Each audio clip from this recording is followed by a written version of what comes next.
as I was asked by MAHOROBA Ensemble to write a piece for them, I was very excited, and I started to look immediately for a way to respond to the ensemble's combination of musical heritage and modernity with my own Spanish musical roots.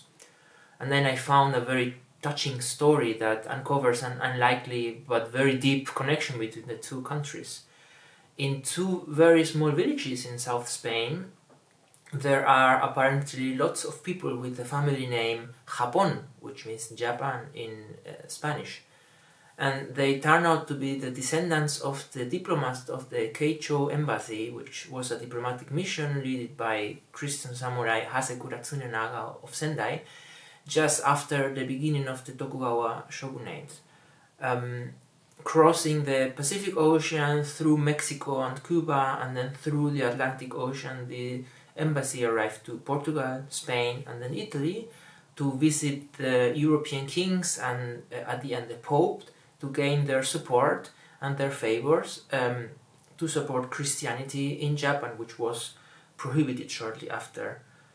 So my piece includes quotations and arrangements of Spanish popular songs from that time, including also some fandango, which is a dance that was born roughly 100 years after the Keicho embassy. So what I imagine is the descendants of the Japanese diplomats having founded families in Spain, in these two tiny Spanish villages, and starting to lose their connection to their Japanese heritage after 100 years, but maybe finding this connection back in a very weird and roundabout way through music.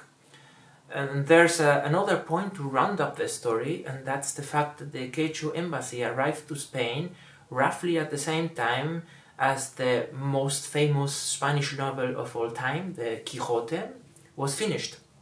And then I found some sort of parallelism between the Quixote and the figure of Hasekura Tsunenaga, because they were both idealists, they were traveling figures, and in the end, both of them happened to end in failure. The Keicho embassy was a failure. They didn't achieve what they were looking for, but they were idealists, and so was the Quixote as well.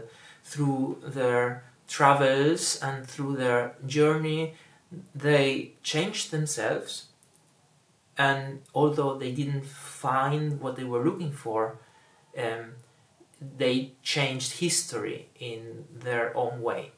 So what I hope to achieve with my piece is, of course, not to change history, but to find my personal way of communicating with Japanese music and Spanish heritage, and also with the members of the MAHOROBA ensemble.